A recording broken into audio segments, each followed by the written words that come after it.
All right, what's going on, everyone? Mr. D'Souza here. So the purpose of this video is to go over the practice problems.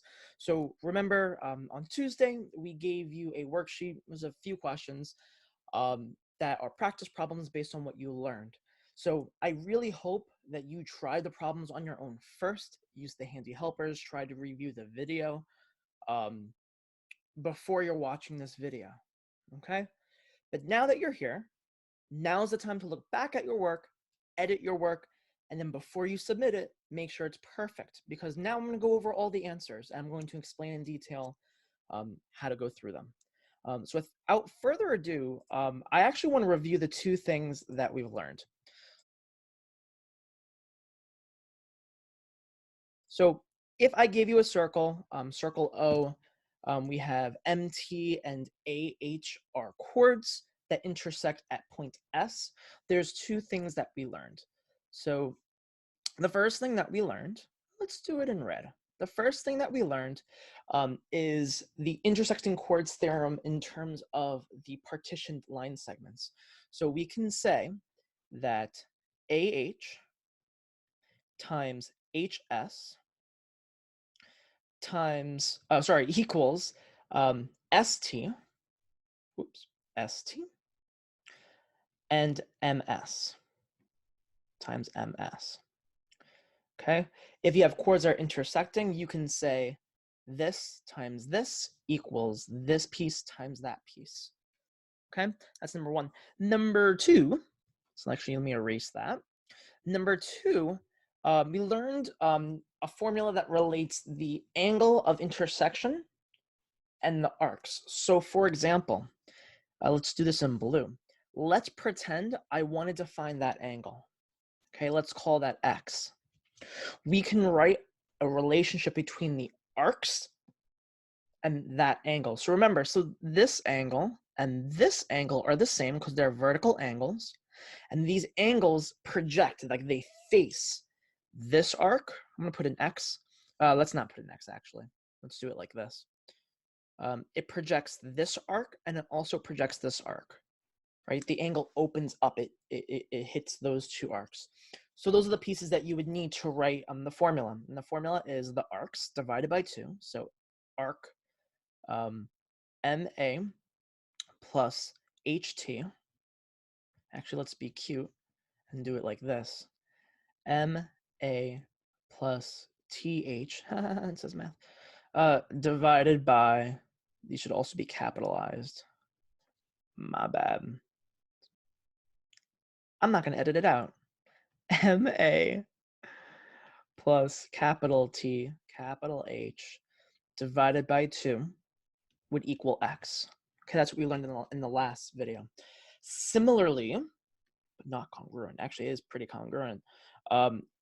If I wanted to write a relationship between this angle, let's call this angle Y, right? This angle and this angle are also congruent because they're vertical angles. They project, right? They project these arcs. So AT and MH. So if I wanted to write a relationship to find those angles or those arcs that I just highlighted in purple, another formula you could use, which is the same formula, right? We're just relating different sides and angles, would be arc AT plus, so AT MH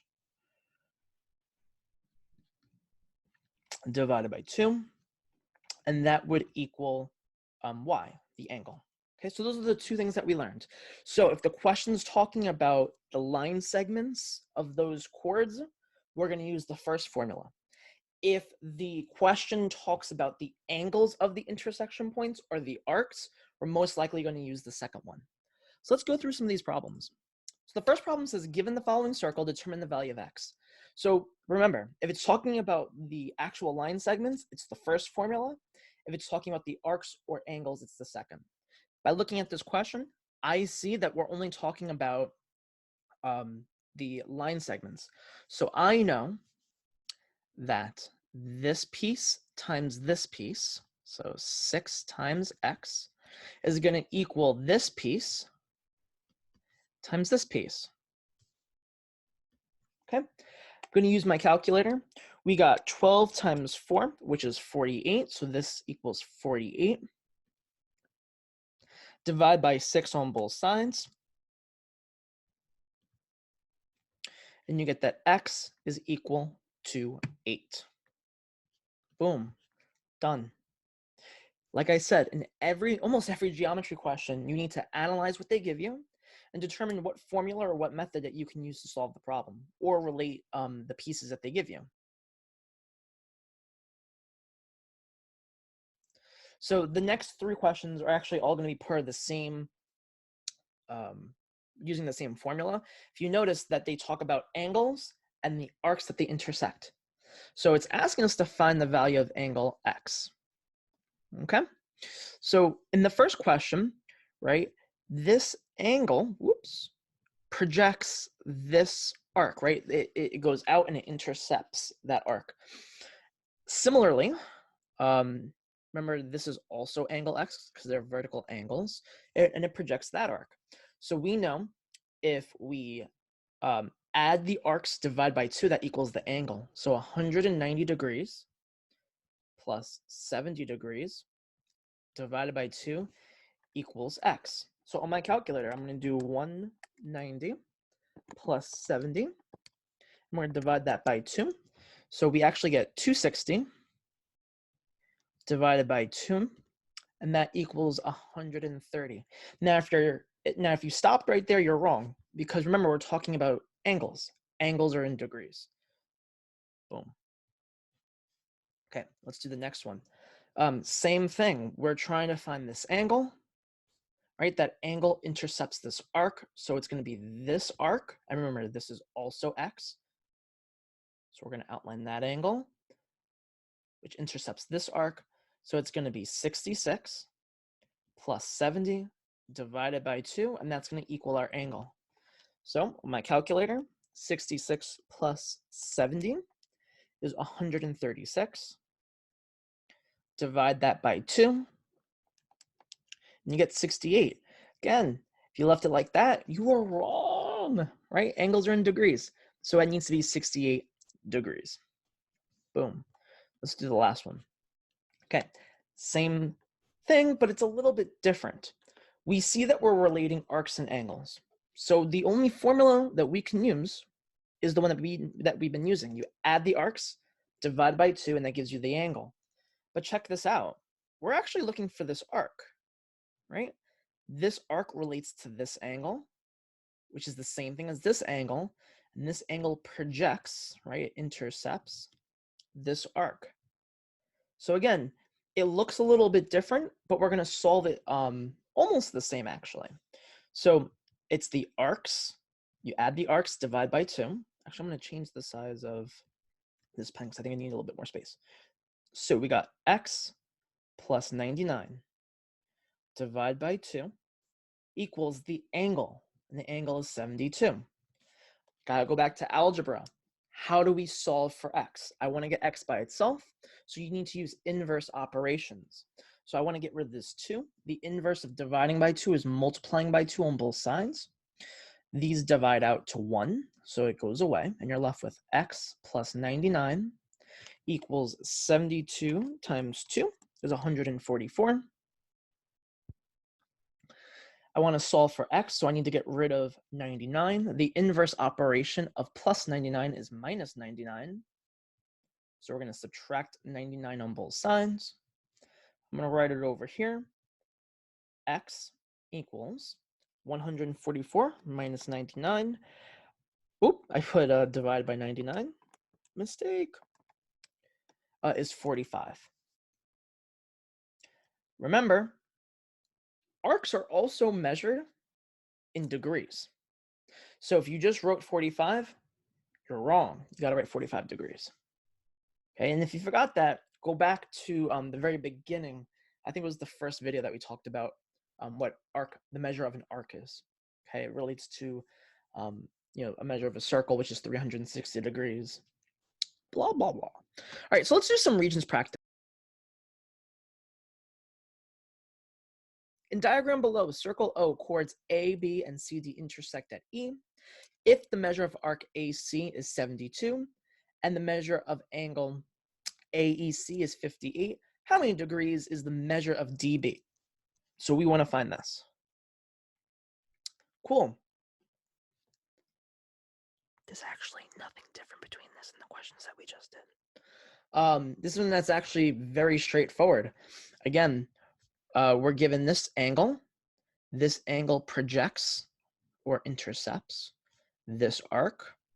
But this angle is the same thing as this angle, right? And that projects to this arc.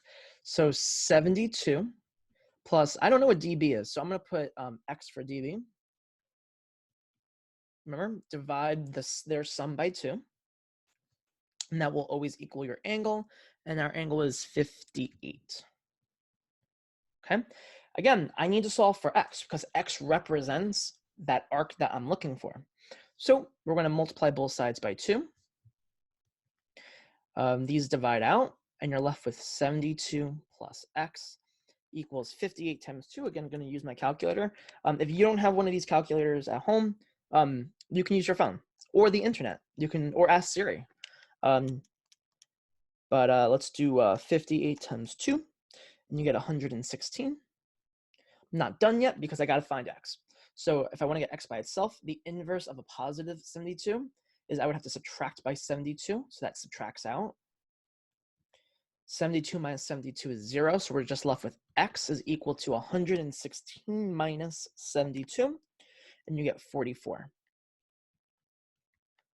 Now you might be saying, but Mr. D'Souza, we got to write degrees. You're right.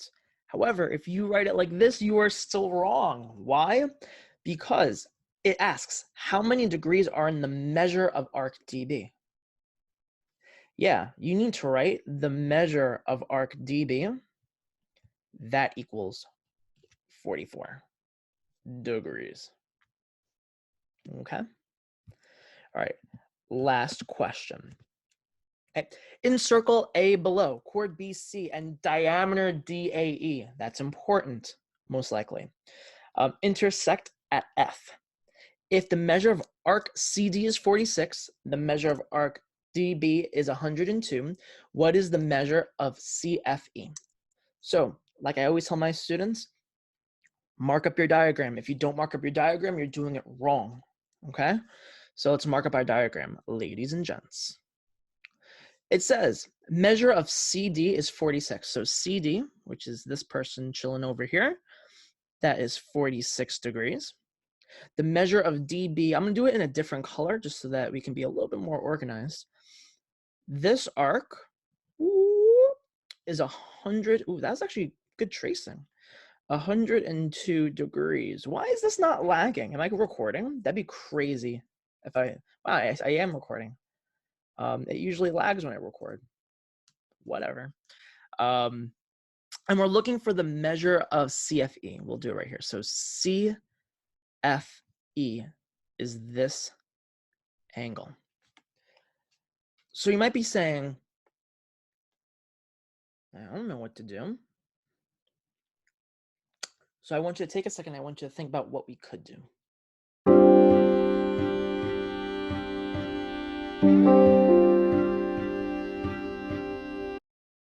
All right.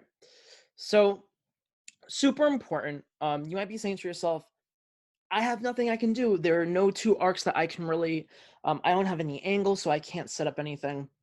But even for myself, I was looking at this question and I was like, okay, what could we do, right? Clearly this has to do with one of those theorems. It's definitely not that segment chord theorem, and it has to do with the arcs, which means that I either need to get CE or I need to get DE. And there's one key important information I feel like even for teachers or really just anyone, we tend to read the directions once and then never go back.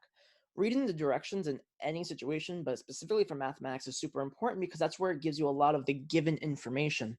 And they don't just write stuff just to write stuff. There's always a reason. So check this out. It tells us that DAE is a diameter. DAE is right here. That's a diameter, which we can do one of two things. Now we can find arc BE, right? Because 102, this green arc, plus something has to be 180. Or we could find CE, whoops, and we can do we can say 46 plus what is 180. Now, I will tell you, either way you do it, you will get the right answer. I'm going to do it the intended way, but I'm going to explain the other way. What you could do is you can find arc DE. Once you find arc DE, you can do, BE. You can find arc BE, and you can do the red arc plus the purple arc divided by 2, and you would get this angle. Once you have this angle, you can say, oh, this forms a linear pair, and you can do 180 minus that red angle. But the easier way to do this is say, well, I can find CE. So CE is 180, 180 minus 46. And we know now that this angle is 134 degrees.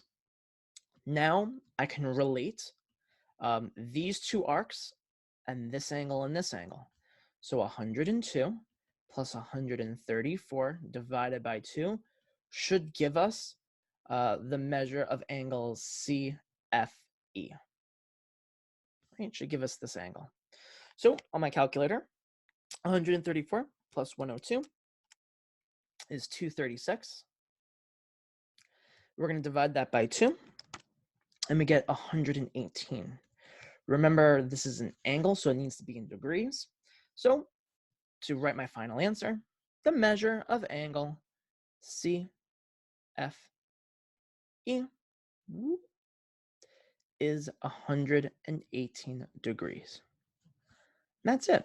So just a quick reminder, this writing your notes, doing these practice problems now that you have them all correct, with all the correct work shown, got to show your work or else no credit. Your exit slip, which I think was like 3 or 4 questions. One was a silly question. I hope you enjoy that. And your homework, that's all due Sunday. We really tried to make it not too much. Remember, please reach out if you have any questions. Use office hours. If this video wasn't helpful or the handy helper was still not helpful and there's like a question that you still have, reach out to us. I'm literally almost always available. So yeah, have any questions, please reach out and have a great rest of your day. Side note, the password for this week's classwork was #MP1. If you watched the mini lesson video, you know what I'm talking about. So in case you missed that, which you shouldn't have, but in case you missed it, there you go. So make sure that you completed that. And if you're like, Mr. D'Souza, I have no idea what you're talking about, that means you didn't watch the mini lesson video. So make sure you're watching that, okay? Have a great rest of your day. See you later, everyone.